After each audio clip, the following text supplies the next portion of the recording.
దేవుడు మనల్ని ప్రేమించి మనకిచ్చిన సమయాన్ని బట్టి వందనాలు చెల్లిస్తున్నాను. అన్నిటికన్నా ముఖ్యంగా మనోహర్ గారి మరి ఆ కుటుంబం మధ్యకి మనం రావటం దేవుడికి ఎంతో మహిమ. ముఖ్యంగా మరి తన యొక్క పుట్టిల్లిది మనోహర్కి దేవునికి స్తోత్రం. మరి ఎప్పటి నుంచో ఆ పుట్టింట్లో దేవుని కూర్చున్నటువంటి సువార్త ప్రకటన చేయాలని వాళ్ళ మమ్మీ కోరిక. ఆ కోరిక మేర మరి ఈ స్థలంలో దేవుడు మహిమ పొందుతున్నందుకు నేను వందనాలు చెల్లిస్తున్నాను. దేవునికి స్తోత్రం. ఈ దినానికి నియమించబడినటువంటి వాక్య భాగము సామెతల గ్రంథము 8వ అధ్యాయము 17వ వచనము. ధ్యానములకు వెళదాం. సామెతల గ్రంథము 8వ అధ్యాయము 17వ వచనము. నన్ను ప్రేమించు వారిని నేను ప్రేమించుచున్నాను, నన్ను జాగ్రత్తగా వెతుకువారు నన్ను కనుగొందురు. ప్రార్థన చేసుకుందాం. షనోబా షోనా సిన్సెవే గ్లోరీ తమా విరిందర సీకర కుందరవ సీకర ఇరిందర ఇన్సెవెస్తా విధాన్ కత్తరు కరసి గ్లోరీ హల్లెలూయా స్తోత్రం. దయగల తండ్రి, నమ్మదగిన వాడా నీకు వందనాలు తండ్రి. ఇదిగో నీ బిడ్డల యొక్క కోరిక మేరకి మేము ఈ స్థలంలోకి వచ్చి నీ స్వార్థ ప్రకటన చేసే యోగ్యత భాగ్యము మాకు ఇచ్చినందుకు వందనాలు. ఈ సమయాన్ని ఆశీర్వదించి దీవించి మాకు నీ వాక్యాన్ని పంచిపెట్టు. ప్రతి ఆత్మను దృష్టించు, ప్రతి హృదయాన్ని కదిలించు. ఆది అంతముగా ఉండి మహిమ పొందాలని నజరైన యేసు నామములో అడిగి ప్రార్థిస్తున్నాను తండ్రి, ఆమేన్. దేవుని పరిశుద్ధ నామానికి స్తోత్రం. ప్రభువేమంటున్నారో చూద్దాం. నన్ను ప్రేమించు వారిని నేను ప్రేమించుచున్నాను, నన్ను జాగ్రత్తగా వెతుకువారు నన్ను కనుగొందురు. దేవునికి స్తోత్రం. నన్ను ప్రేమించు వారిని నేను ప్రేమించుచున్నాను. ఎవరైతే దేవుణ్ణి ప్రేమిస్తున్నారో వాళ్ళని దేవుడు ప్రేమిస్తున్నాడంట. దేవునికి స్తోత్రం. అంతేకాదు, ఆయన్ని జాగ్రత్తగా వెతికితే నిశ్చయముగా దేవుడు వారికి కనబడతానని దేవుడు మాట్లాడుతూ ఉన్నాడు. దేవునికి స్తోత్రం. మనము ఎన్నో విషయాల్లో దేవుని వెతుకుతూ ఉంటాం. దేవుడు అసలు ఉన్నాడా, నిజమా, ఇది నిజమా అని ఎన్నో ప్రశ్నలు మన జీవితంలో వేసుకుంటూ ఉంటాం. అయితే ఇది నిజమని వాక్యం ఈరోజు మనతో చెప్తుంది. నన్ను మీరు ప్రేమించినట్లయితే తప్పకుండా నేను మిమ్మల్ని ప్రేమిస్తాను. అంతేకాదు, ఇంకేమంటున్నాడు, నన్ను కానీ మీరు జాగ్రత్తగా వెతికితే నన్ను కనుగొంటారు అని చెప్తున్నాడు. దేవునికి స్తోత్రం. సహోదరి, సహోదరుడా, ఈరోజు దేవుని ప్రేమ పొందాలని దేవుడు కోరుకుంటున్నాడు. ఎన్నో విషయాల్లో మనం దేవుని వెతుకుతూ ఉంటాం. అనేక సార్లు మన జీవితాల్లో కొన్ని డౌట్స్ ఏంటంటే, మన మీద జన్మ పాపం ఉన్నది, కర్మ పాపం ఉన్నది. ఈ కర్మ పాపాలు తీయాలంటే ఇది ఎవ్వరి వశము కాదని చెప్తున్నాడు. మొదట దేవుడు అనేవాడు పరిశుద్ధుడుగా ఉండాలి, నీతిమంతుడుగా ఉండాలి, పవిత్రుడుగా ఉండాలి. అలాంటి పరిశుద్ధుడు, నీతిమంతుడైనటువంటి వ్యక్తి ప్రపంచం అంతటి కొరకు కూడా ప్రాణం పెట్టాలంట. ఎప్పుడైతే ప్రాణం పెడతాడో ఆ యొక్క రక్తములో, ఆ కార్చిన రక్తములో మానవుల పాపాలకు విమోచన కలుగుతుంది. అప్పుడు జన్మ పాపము నుండి, కర్మ పాపము నుండి ఆ వ్యక్తి తప్పించబడతాడని వాక్యము సెలవిస్తూ ఉన్నది. దేవునికి స్తోత్రం. చూద్దాం. రోమా పత్రిక 10వ అధ్యాయము 9-10 వచనాల్లో ఏముందో చూద్దాం. రోమా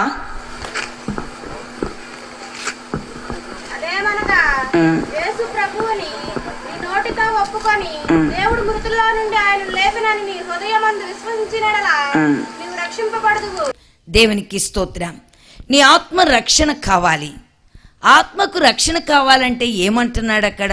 అదేమనగా అది ఏమనగా యేసు ప్రభువని యేసు ప్రభువని నీ నోటితో ఒప్పుకొని నీ నోటితో ఒప్పుకొని దేవుడు మృతులలో నుండి ఆయనను లేపెనని నీ హృదయమందు విశ్వసించిన ఎడల నీవు రక్షించబడెదవు. ఏలయనగా నీతి కలుగునట్లు మనుషుడు హృదయంలో విశ్వసించును, నీతి కలుగునట్లు మనుషుడు హృదయంలో విశ్వసించును, రక్షణ కలుగునట్లు నోటితో ఒప్పుకొను. చాలా సింపుల్ దేవుని నమ్మడం అంటే. మనం ఈయనకి ముడిపాలు కట్టక్కర్లేదు, ఏమీ ఇవ్వక్కర్లేదు, జస్ట్ నోటితో ఒప్పుకో ప్రభు అని, అంతే. దేవునికి స్తోత్రం. మనసులో విశ్వసించు దేవుడు అని, వెంటనే అద్భుతాలు చూస్తామని వాక్యం సెలవిస్తున్నది. గతించిన కొద్ది రోజుల్లో మా దగ్గరకు ఒక ఆవిడ వచ్చింది. ఎప్పుడు వాళ్ళ చెల్లి చెప్పేదంట, అమ్మ అక్క దేవుని నమ్మితే చాలా పూజలు చేస్తుంది, చాలా పురస్కారాలు జరిగిస్తుంది. అయితే దేవుని నమ్మంటే ఇంకొకసారి చెప్పమంటే మర్యాదగా ఉండదు, నన్ను ఆ మాట మాట్లాడొద్దు అందంట. అయితే అయినా సరే మాటికి వెళ్ళి, అక్క నమ్మే దేవుణ్ణి, మనం నమ్మేది కాదే నమ్మే దేవుణ్ణి అని. దేవుని స్తోత్రం, నేను నమ్మను అన్నదంట. అయితే కొద్ది దినాలకి ఏమైందంటే ఆమె గుండె మరి దేవుని స్తోత్రం భయంకరమైన వ్యాధిలోకి వచ్చేసింది. అది గుండె వాపు వచ్చేసి డాక్టర్స్ అన్నారంట, నీవు ఆపరేషన్ చేస్తేనే తప్ప బ్రతకవు, లేకపోతే చనిపోతావని. సరే అని చెప్పి ఇప్పుడు ఏం చేయాలో అర్థం కాలేదు. ఆపరేషన్ చేయాలంటే కొన్ని లక్షల ఖర్చు, ఏం చేయాలి? ఆ సమయంలో అప్పుడు అన్నదంట, నేను కూడా దేవుని దగ్గరికి వస్తాను అని. ఆమె అందంట, ఏం భయం లేదు, తప్పకుండా రా అక్క, దేవుడు నమ్మదగినవాడు, మనల్ని పుట్టించినోడు ఆయనే, మనల్ని ఇంతవరకు తీసుకొచ్చింది ఆయనే, మన పాపాలు క్షమించేది కూడా ఆయనే, తప్పగా రా అక్క అనగానే వెంటనే ఆమె మందిరానికి వచ్చింది. మందిరానికి రాగానే చెప్పింది, అమ్మా నా పరిస్థితి ఇది, చాలా ఆయాసపడుతుంది, చాలా బలహీనమైపోయింది, కదలలేని పరిస్థితిలోకి వచ్చేసింది. దేవునికి స్తోత్రం. నాకు పరిస్థితి ఇదమ్మా అనగానే వెంటనే ఆమెకి ప్రార్థన చేశాం. ప్రార్థన చేయగానే వెంటనే ఆమెకి మంచి శక్తి వచ్చింది, బలం వచ్చింది. దేవుని స్తోత్రం. ఆ సమయంలో దేవుని దగ్గర మళ్ళీ హాస్పిటల్కి తీసుకెళ్లారు. హాస్పిటల్కి తీసుకెళ్ళగానే సరే అమ్మా వచ్చావు కదా, నీకు ఆపరేషన్ చేయాలి అన్నారంట. సరే డాక్టర్ అందంట. అనంగానే ఇక్కడ చేయించుకెళ్ళింది. నాకు ఆపరేషన్ వద్దని ప్రార్థన చేయమ్మా, ఆపరేషన్ నేను చేయించుకోను, నాకు దేవుడే స్వస్థపరచాలి, నేను దేవుని మీద నమ్మకం ఉంచాను, దేవుడు నమ్మదగినోడని వింటున్నాను, ఆయన సమస్తము జరిగిస్తాడని వింటున్నాను అని చెప్పగానే అలాగే అని నేను కూడా ప్రార్థన చేశాను. ప్రభువా ఎట్టి పరిస్థితుల్లో ఆపరేషన్ వద్దిమికి సంపూర్ణ స్వస్థత కావాలి ప్రభువా, ఈ బిడ్డను మీరు ముట్టండి, స్వస్థపరచండి ప్రార్థన చేయగానే వెంటనే ఆమె హాస్పిటల్కి బాగోలేదని వెళ్ళిందంట. డాక్టర్ ఏం చేశాడంటే ఒక ట్యాబ్లెట్ ఇచ్చాడు. ఆ ట్యాబ్లెట్కి ఆమె ఏమైపోయిందంటే మరి పడిపోయి కాలు చెయ్యి కూడా పడిపోయింది. ఆపరేషన్ వద్దన్నది, ప్రార్థన చేయించుకున్నాక డాక్టర్ దగ్గరికి వెళ్ళింది, కాలు చెయ్యి పడిపోయింది. దేవునికి స్తోత్రం. వాళ్ళు ఏమన్నారంటే ఇక్కడ లాభం లేదు, మీరు అక్కడికి ఉస్మానియా హాస్పిటల్కి తీసుకుపోండి, ఇక్కడ మేము చూడమన్నారంట. అనగానే నాకు ఫోన్ చేశారు, అమ్మా ఇలాంటి పరిస్థితి, కాలు చెయ్యి పడిపోయింది, అక్కడికి తీసుకుపోమన్నారు, ఇదిగో హాస్పిటల్కి తీసుకొచ్చామని. సరే అని చెప్పి నేను ప్రార్థన చేశాను. దేవా నువ్వు ఆ బిడ్డను ముట్టాలి, స్వస్థపరచాలి, మంచి ఆరోగ్యం ఇవ్వాలి ప్రభువా, మీరు సహాయం చేయండి అని. దేవునికి స్తోత్రం. ప్రార్థన చేయగానే ఆమె యొక్క దేవునికి స్తోత్రం ప్రియులారా నాకు మళ్ళీ ఫోన్ చేస్తూ వచ్చింది. గంటకి చేసేది, అమ్మా నాకు ప్రార్థన చేయి, నాకు అస్సలు బాగోలేదు, నాకు ప్రార్థన చేయని. ప్రార్థన చేస్తున్నప్పుడంట ఆ కాలు ఆ చెయ్యిలో షాక్ వచ్చినట్టుండేదంట. చేసినప్పుడల్లా షాక్ వచ్చినట్టు ఒక్క కదిలినట్టుగా అనిపించేదంట. నా కాలు చెయ్యి పడిపోయింది, ప్రార్థన చేయగానే నా శరీరానికి ఏదో షాక్ వస్తుంది ఏంటి అని. అలాగే ఒక దినమంతా ప్రార్థన చేయించుకుంది, ఒక రాత్రి అపరాత్రి కూడా చేయించుకుంది. దేవునికి స్తోత్రం. రెండవ రోజుకి ఆమెకి కొంచెము ఆరోగ్యం వచ్చింది. దేవునికి స్తోత్రం. నన్ను రమ్మని పిలిచింది. నేను చాలా బిజీ ఉంటుంది నాకు, పొద్దున్న సాయంకాలం నాకు అస్సలు వెళ్ళడానికి కూడా ఆస్కారం లేదు. అమ్మా నేను ఈ రీతిగా ప్రార్థన చేస్తాను, దేవుడు కార్యం చేస్తాడు, నా సమయం వచ్చినప్పుడు నేను వస్తానని. దేవునికి స్తోత్రం ప్రియులారా. అయితే ఒక రోజుని వాళ్ళ మమ్మీ అంటే అదే సెకండ్ డేనో థర్డ్ డేనో వాళ్ళ మమ్మీ వాళ్ళ డాడీ భోజనం తినడానికి వెళ్తున్నానమ్మా, ఇలాగే ఉండు నువ్వు కథల కంటే సరే అందంట.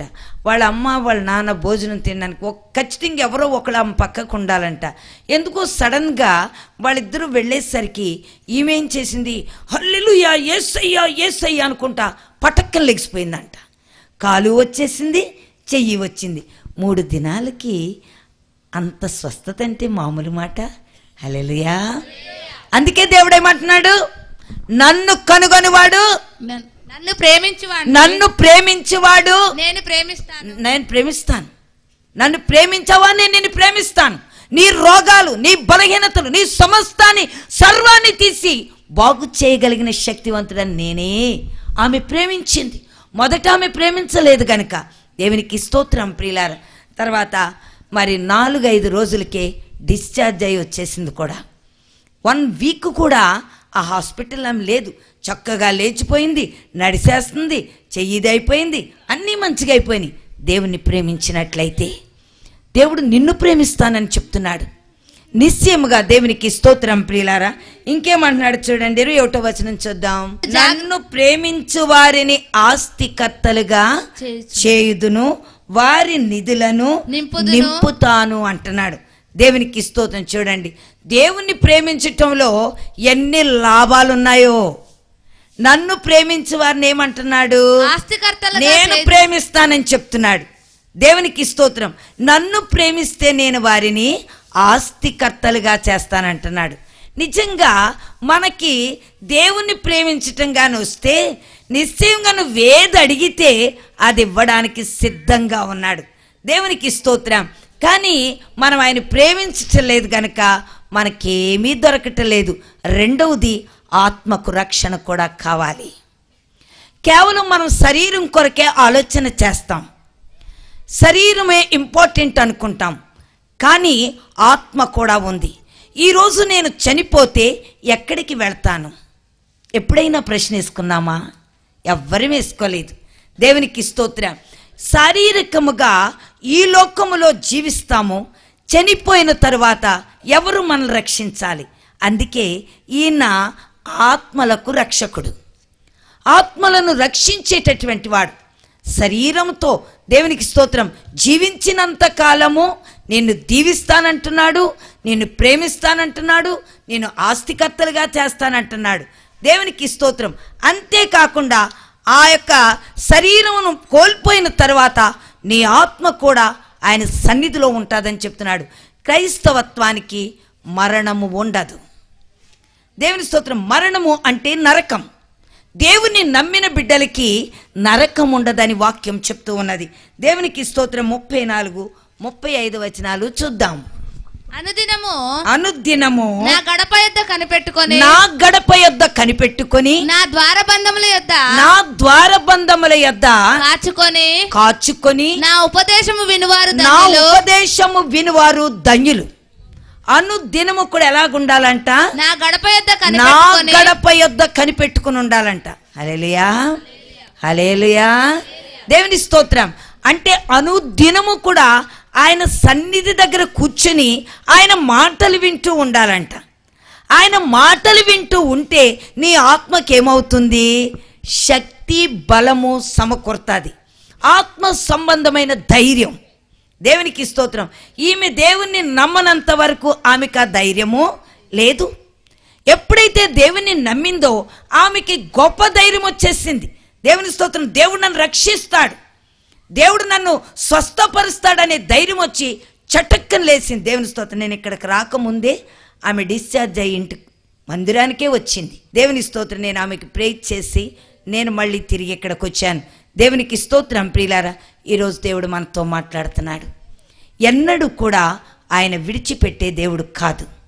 ఆయనలో ఒక పవర్, ఒక శక్తి ఉంది. నిన్ను లేపే శక్తి ఉంది. పునరుద్ధాన బలం ఆయన దగ్గర ఉంది. దేవునికి స్తోత్రం. మరణమైనా తిరిగి లేపి పరలోక రాజ్యం తీసుకెళ్లే ఆ శక్తి ఆయనలో ఉంది గనుకే ఈరోజు దేవుడు నీకు నాతో కూడా హెచ్చరిక చేసి మాట్లాడుతున్నాడు. దేవుని అనుదినము నా గడప యొద్ద కనిపెట్టుకొని నా ద్వారబంధముల యొద్ద, నా ద్వారబంధం అంటే నా వాక్యము దగ్గర కాచుకొని నా ఉపదేశము వినువారు, నా మాటలు వినువారు ధన్యులు. నన్ను కనుగొనువాడు జీవమును కనుగొనును. దేవుణ్ణి కనుగొంటే జీవాన్ని కనుగొన్నట్టంట. మనకి ఇంకా జీవం ఎక్కడికి వెళ్తాదో ఎవరికీ తెలీదు. అందుకనే ఆ జీవాన్ని కనుగొన్నట్టు అని దేవుడు మనతో మాట్లాడుతున్నాడు. దేవునికి స్తోత్రం. చూద్దాం. 1 సమూయేలు 2:30 వచనం ఏమంటున్నాడో చూద్దాం.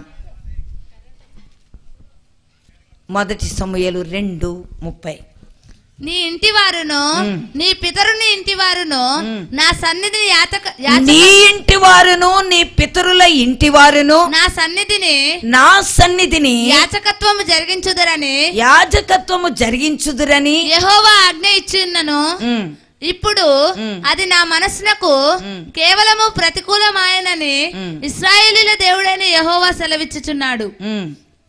కావున యెహోవాకు ఏదనగా నన్ను గణపరచు వారిని నేను గణపరుస్తాను. నన్ను తృణీకరించు వారు తృణీకారము పొందుతారంట.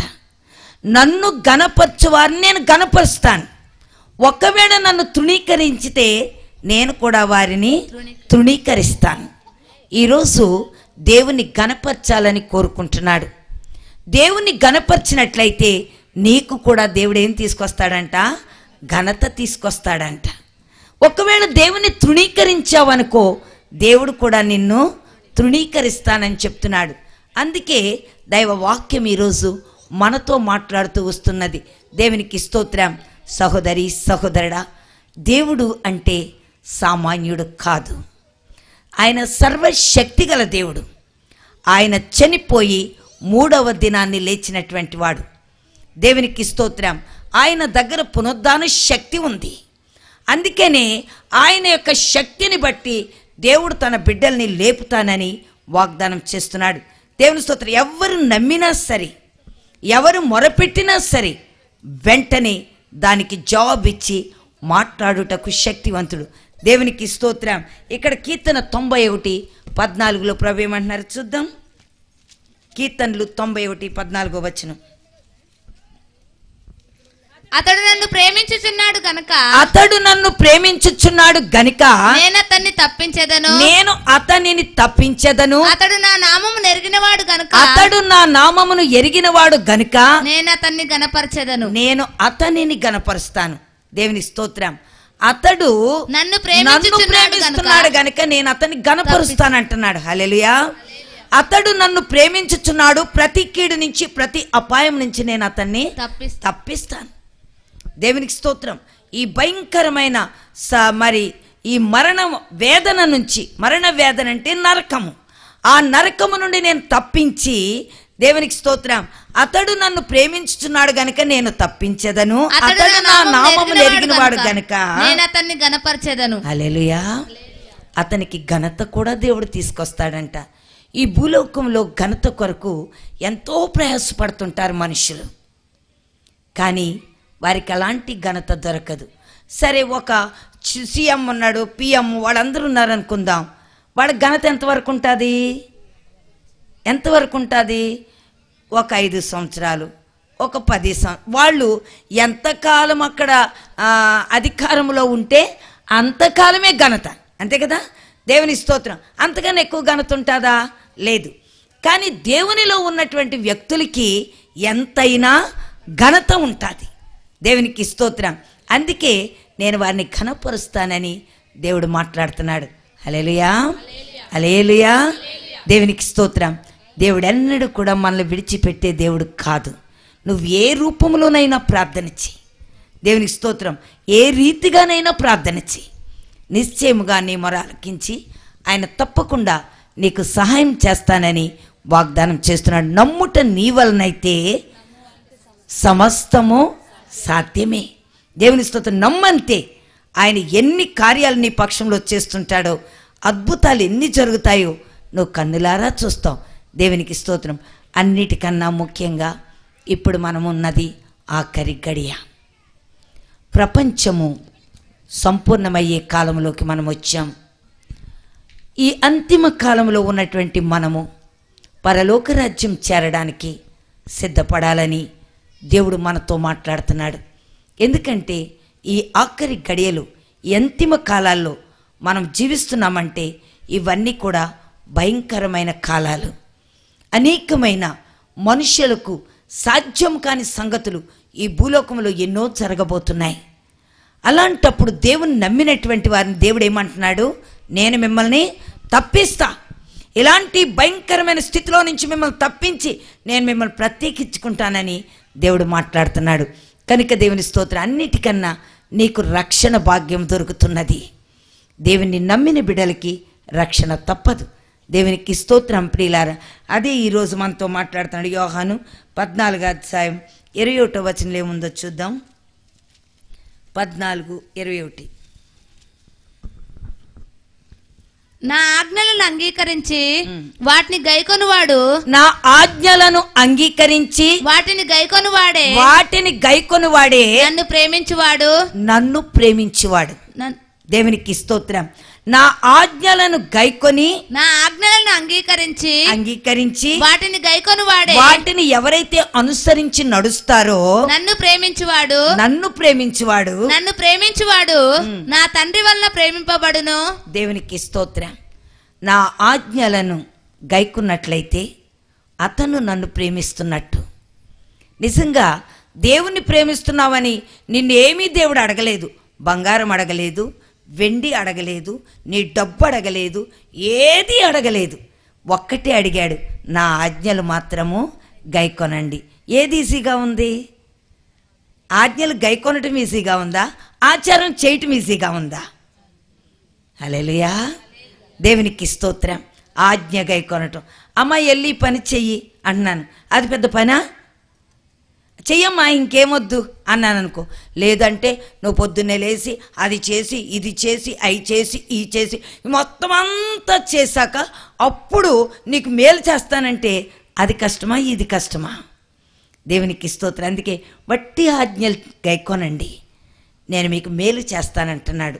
దేవునికి స్తోత్రం. ఈరోజు ఆయన ఆజ్ఞ గైకొన్నావంటే నీకు మేలు జరగక మానదు. నిశ్చయంగా ఆయన జరిగించడానికే ఆయన మన ముందు నిలబడున్నాడు. దేవునికి స్తోత్రం. చూడండి, మలాకి 3:7 చూద్దాం. మలాకి 3:7. మీ పితరుల నాటి నుండి మీరు నా కట్టడలను గైకొనక, మీ పితరుల నాటి నుండి నా కట్టడలు గైకొనక వాటిని త్రోసివేసితిరి. అయితే మీరు నా తట్టు తిరిగిన ఎడల నేను మీ తట్టు తిరుగుతాను అంటున్నాడు.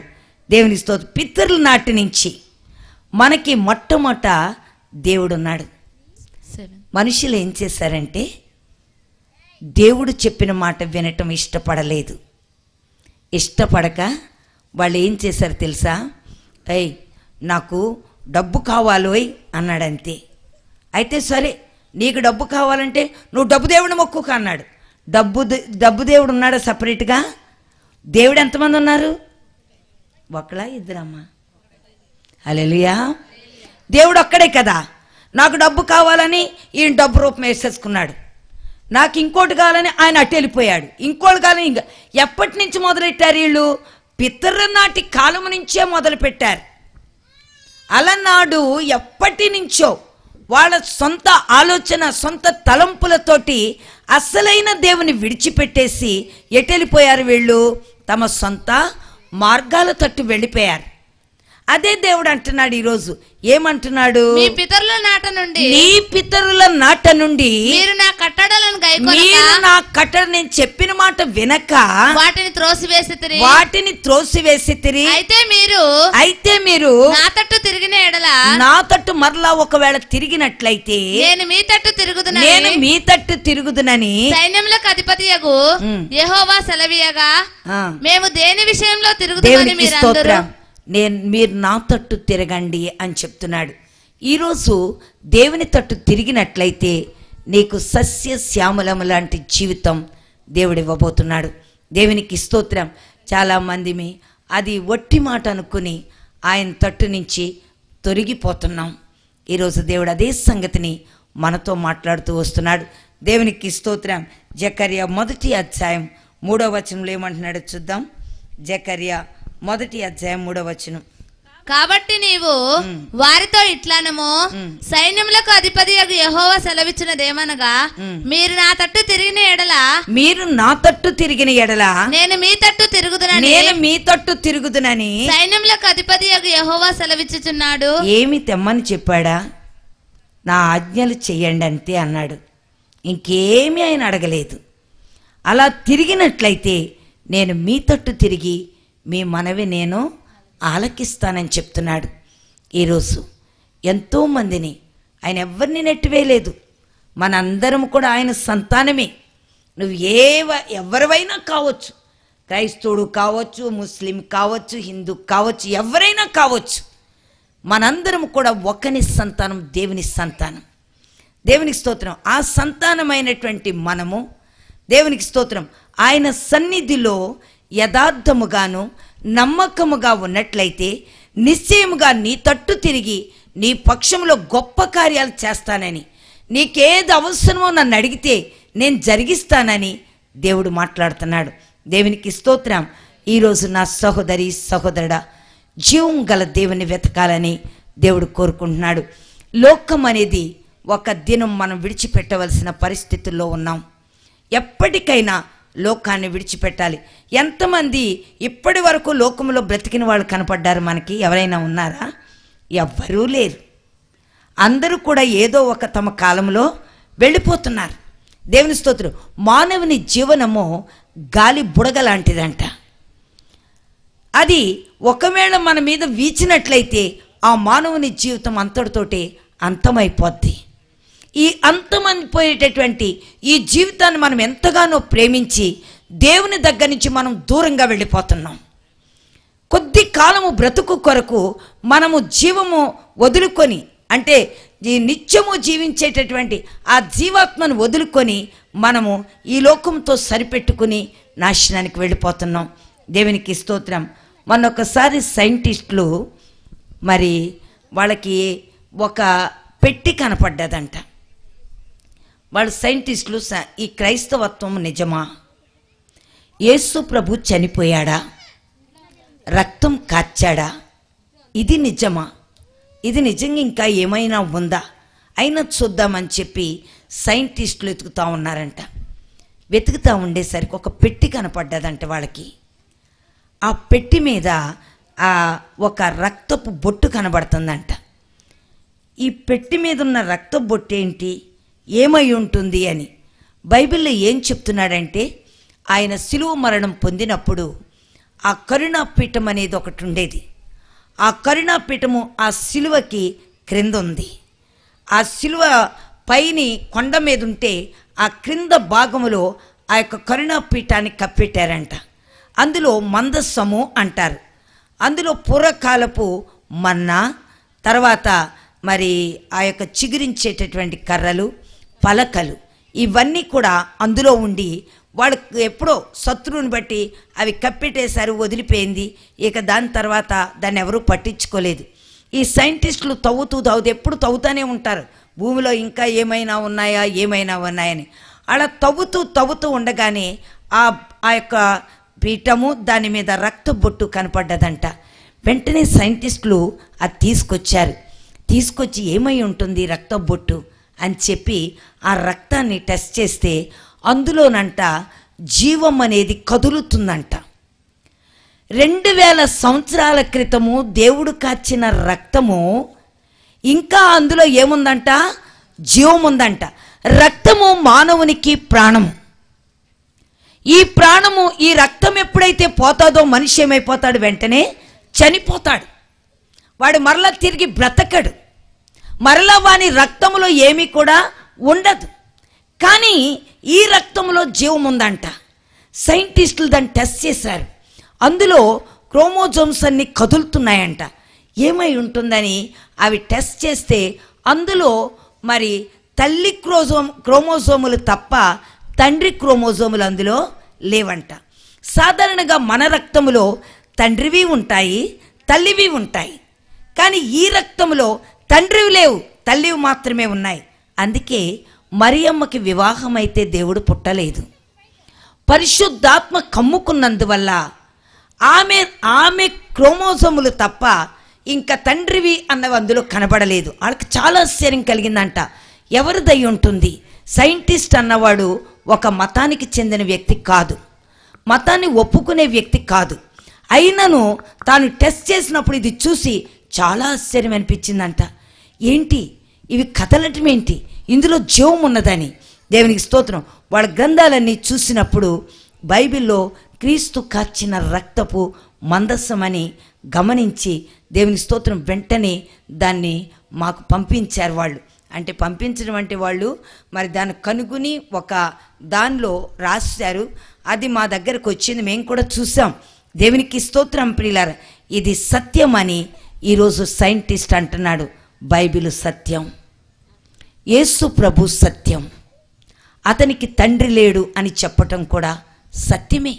అందులో తల్లి క్రోమోజోమే తప్ప తండ్రి అందులో కనబడలేదు. నిజంగా ఇది పవిత్రమైన రక్తమని వాళ్ళు గుర్తించారు. హల్లెలూయా, హల్లెలూయా. సహోదరి సహోదరుడా, దేవుణ్ణి కనుగొంటే ఆ జీవము నీలో కూడా వస్తుంది. ఆ జీవము నీలో ఉంటే నీవు తిరిగి లేస్తావు. అందులో శక్తి ఉంది, అందులో బలం ఉంది, అందులో సమస్త కార్యాలు జరగడానికి ఆ జీవము నీకు తోడుగా ఉంటుందని వాక్యం సెలవిస్తుంది. ఇది చనిపోయిన జీవము కాదు, నిత్యము బ్రతుకుతున్న జీవం అది. దేవునికి స్తోత్రం. ఎంతోమంది మహానుభావులు పుట్టారు, చనిపోయారు. వారి రక్తంలో జీవం ఉన్నట్టుగా మనం ఇంతవరకు చూడలేదు. ఇది సత్యమని ఈరోజు సైంటిస్టులు దాన్ని నిరూపించి బైబిల్ కరెక్ట్ అన్నారు. దేవునికి స్తోత్రం. ఈరోజు సైంటిస్టులు కూడా చూసి బైబిల్ నెరవేర్చబడుతుందని చెప్తున్నారు. బైబిల్లో చెప్పిన ప్రతిదీ కూడా ఇప్పుడు నెరవేర్చబడుతుంది. అంతిమ కాలంలో జరిగేవన్నీ కూడా బైబిల్లో రాయబడినవేనని వాళ్ళు ఒప్పుకుంటున్నారు. దేవునికి స్తోత్రం. కనుక మనమందరము కూడా దేవుణ్ణి నమ్మాలని దేవుడు కోరుకుంటున్నాడు. నన్ను నమ్మండి, నేను మీకు జీవాన్ని ఇస్తాను. దేవుని స్తోత్రం. యుగ యుగములు ఉండేటటువంటి జీవాన్ని ఇస్తాను, యుగ యుగాలు మిమ్మల్ని నాతో పాటు ఉంచుకుంటానని దేవుడు మాట్లాడుతున్నాడు. ఒక కొద్ది కాలం తర్వాత ఇక భూలోకము తారుమారు కాబోతున్నది. ఆ సమయంలో ఈ భూలోకంలో 1000 సంవత్సరాలు ఆయన పరిపాలన జరగబోతున్నది. ఆ తరువాత తీర్పు ఉంటుంది. ఆ తీర్పు అంతమైన తర్వాత పరలోక రాజ్యంలో తన యొక్క పరిశుద్ధులతో పాటు ఆయన వెళ్ళిపోతుంటాడు.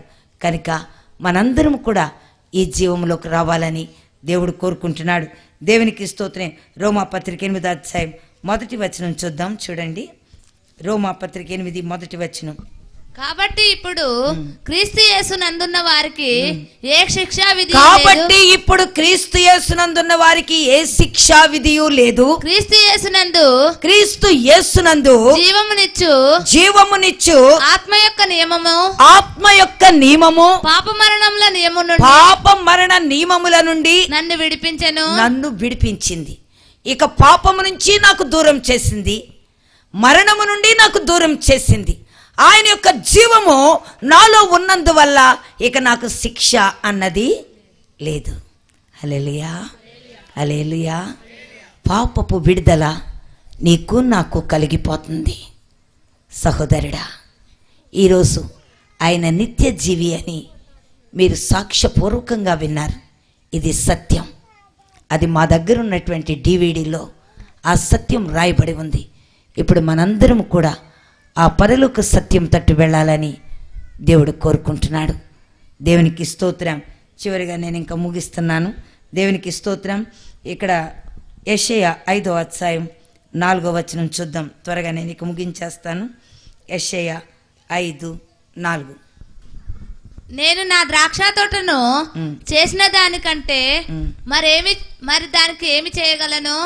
అది ద్రాక్ష పండ్లు కాయనని నేను కనిపెట్టినప్పుడు. చూడండి, మనిషి మార్పు చెందాలని దేవుని తట్టు తిరగాలని దేవుడు ఎంతగానో ఆశిస్తుంటే మనుషులంట ఆయన తట్టు తిరగటం లేదంట, ఆయన మాట వినటం లేదంట, ఆయన్ని అసహించుకుంటున్నారు, ఆయన దుఃఖపరుస్తున్నారు. ఆయన సజీవుడని నిశ్చయముగా మనకి లేఖనాలు చెప్తున్నప్పటికీ కూడా మనిషి మనస్సట్టు తిప్పుకోలేకపోతున్నారు. అందుకే దేవుడు ఈరోజు మరి దేవునికి స్తోత్రం, ఆయన తట్టు తిరగాలని కోరుకుంటున్నాడు. ఆయన జీవ ఆత్మ కనుక ఆయన్ని నీవు ఆరాధిస్తే, ఆత్మతో సత్యంతో ఆరాధిస్తే నిశ్చయముగా ఆయన నీ తట్టు తిరుగుతానని వాగ్దానం చేస్తున్నాడు. దేవునికి స్తోత్రం. ఇప్పుడు నీవు జీవింపలేనటువంటి వాటిని వాటి వెంట నువ్వు వెళుతున్నావు. అవి దేవునికి ఇష్టం లేదు. నిజంగా జీవించే దేవుడే మన మధ్య ఉండగా ఈ యొక్క జీవాత్మ లేనటువంటివి అవి మనల్ని ఏమీ చేయలేవు. దేవునికి స్తోత్రం. వాటి ద్వారా మనకి ఏ లాభము ఇక కలగదు. అందుకే ఆయన తట్టు తిరిగి ఆయన కనపరుద్దాం.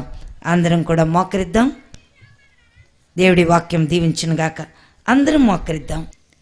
దేవుని పరిశుద్ధ నామానికి స్తోత్రం. దేవుడు ఇప్పుడు మనతో మాట్లాడుతూ వచ్చారు. నిశ్చయముగా ఆయన సత్యమైన దేవుడు, పరలోకానికి మనకి మార్గం చూపిస్తున్నవాడు. ఆయన అంటున్నాడు, నేనే సత్యము, నేనే జీవము, నేనే మార్గము. ఈ మార్గం ద్వారా మీరు వచ్చినట్లయితే నేను మిమ్మును నా మహిమ పట్టణానికి తీసుకెళ్తానని, మీరు ఈ జీవాన్ని కోరుకున్నట్లయితే మరణము నుంచి మీకు విడుదల కలగబోతున్నదని, ఆయన సత్యాన్ని నువ్వు నమ్మినట్లయితే నిశ్చయంగా నీ ఆత్మ నిరంతరము ఆయనలో ఉండి ఆయన కొరకు సాగిపోబోతున్నది. సహోదరి, సహోదరుడా, ఈ రాత్రి కాలం ఆ సత్యాన్ని, ఆయన జీవాన్ని, ఆయన మార్గాన్ని నువ్వు విడిచి తిరగకూడదని దేవుడు కోరుకుంటున్నాడు. ఆయన సజీవుడు, ఆయన మృతుడు కాదు. ఆయన నిశ్చయముగా ఆయన సజీవుడై ఉన్నాడు. నీ కొరకు, నా కొరకు మరలా తిరిగి రాబోతున్నాడు. పాప క్షమాపణ కలిగి జీవించాలని దైవాత్మ మనల్ని కోరుకుంటుంది. ఇప్పటికైనా ప్రభు తట్టు చూద్దాం. ప్రభువా, నన్ను రక్షించు, నన్ను రక్షించు, నాలోకి నీ జీవాత్మను పంపించు. ప్రభువా, నా ప్రతి బలహీనత నీ జీవాత్మ చేత నీవు నన్ను తొలగించగలిగిన శక్తివంతుడు అని నమ్ముతున్నాను. అయ్యా, నీ పునరుద్ధాన బలము నాలోకి పంపించి నా నరాలలో, ఎముకలలో, మూల్కుల్లో నీ శక్తి నింపినట్లయితే నేను తిరిగి లేస్తా, నేను బలము పొందుకుంటా. రబా శలరవ కిందరవ సిక్కరాసి. సహోదరి, సహోదరుడా, ప్రేమించి నిన్ను దేవుడు పిలుస్తున్నాడు. పాపాలు విడిచి రమ్మంటున్నాడు. నీలో ఉన్న కక్ష, పగ, ద్వేషము, అసూయ ఇవన్నీ కూడా తీసేయి. మత్సరము, కలహము, క్రోధము ఇవన్నీ తీసేయి. నీలో ఉన్న కోపాన్ని తీసేయి. ఇవన్నీ తీసినట్లయితే ప్రభు ఆత్మ నీలోకి రాబోతున్నది. జారత్వము, వ్యభిచారాలు దేవునికి అసహ్యం పుట్టించే క్రియలు, వాటి నుంచి విడుదల పొందాలని దేవుడు కోరుకుంటున్నాడు. ఈ పాపాల నుంచి విడుదల పొందినట్లయితే నిశ్చయముగా నీ మీద బలమైన శక్తిని కుమ్మరించబోతున్నాడు. బలమైన ఆత్మ నీ మీదకి వచ్చి నిన్ను నడిపించబోతున్నది. ఈ రాత్రే దేవా నాతో మాట్లాడు. నిన్ను కనుగొన్నవాడు జీవాన్ని కనుగొన్నాడన్నావు ప్రభువా. నిన్ను వెతికితే దొరుకుతావన్నావు ప్రభువా. ఇదిగో నేను నిన్ను వెతుకుచున్నాను, నాతో మాట్లాడు. నీ శక్తి నాలో నింపు, నీ బలమైన ఆత్మ నాలో ఉంచి నన్ను ఆదరించి నడిపించమని ప్రభుని అడిగినట్లయితే సహోదరుడా, నీ జన్మ, నీ కర్మ పాపాలు విడుదల కలగబోతున్నాయి. దాని కొరకు నువ్వెన్నో పుణ్య పురస్కారాలు జరిగిస్తున్నావు. వాటితో నీ జన్మ కర్మ పాపాలు పోవు. నీ జన్మ కర్మ పాపాలు పోవడానికి ఒక పరిశుద్ధుని రక్తము కిందకు నువ్వు రావాలి. ఆ పరిశుద్ధుడు యేసయ్య. యేసయ్య రక్తములో కడగబడితే నిశ్చయముగా నీ పాపాలు క్షమాపణ దొరుకుతాయి. లేనట్లయితే నీవెన్ని చేసిన పాప క్షమాపణ దొరకదు. నోటితో ఒప్పుకో, మనసులో విశ్వసించి చాలు, దేవుని శక్తి నీలోకి రాబోతున్నది. ఈ వాక్యం మన జీవితంలో ఫలించాలని 2 చేతులు పైకెత్తి దేవుని స్తుతించి ఆరాధన చేద్దాం. హల్లెలూయా. షబారి కందర వాషందర లీకర బాబా సీకర కుందర వా సీకర ఇరిందర ఇన్సెవే గ్లోరీ తామా రూరర వాషందర విరిందర సి గ్లోరీ. హల్లెలూయా. స్తోత్రం. షహోబా షోనా సిన్సెవే గ్లోరీ తామా విరిందర వా సీకర కుందర సీకర ఇరిందర ఇన్సెవెస్తా விதான் கத்தருக்கர சேனியான் துருங்கள் வன கட்டிவெறிங்கள் இரிந்தர இன்செவெஸ்தா க்ளோரி. ஹல்லேலூயா. స్తోత్రం. దయగల రవా షందల లీకరాసి గ్లోరీ. హల్లెలూయా. స్తోత్రం. దయగల తండ్రి, నీ మహాకృప ప్రేమను బట్టి మనోహర్ తన తల్లి కోరిక ప్రకారంగా మేమందరము ఇక్కడ చేరి నీ సన్నిధిని ఇక్కడ ఉంచాం ప్రభువా. నీవు రాకడతో వచ్చినప్పుడయ్యా, ఇదిగో నీ మాటలు ఇక్కడ వినిపింపచేసి మేము వెళుతున్నాం. ఈ ప్రాంత ప్రజలందరినీ మీరు జ్ఞాపకం చేసుకోవాలని బ్రతిమాలుచున్నాను. నీవు ఆకాశాన్ని భూమిని సృష్టించిన సర్వశక్తి గల దేవుడవు. నీకు అసాధ్యమైనదేదీ లేదు ప్రభు, సమస్తము సాధ్యమే. నీవు జీవిస్తున్న దేవుడవు నాయన, నీవు మృతుడవు కాదు. ముఖ్యంగా నా జీవం గల తండ్రి దేవా, నీకు నేను కృతజ్ఞతాస్తుతులు చెల్లిస్తున్నాను.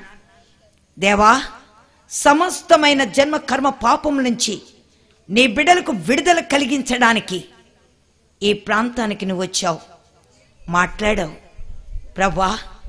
లెక్క చెప్పవలసినది మేము కాదు కానీ విన్నటువంటి వారు మాత్రమే. విన్న ప్రతి ఒక్కరిని కూడా జ్ఞాపకం చేసుకో తండ్రి.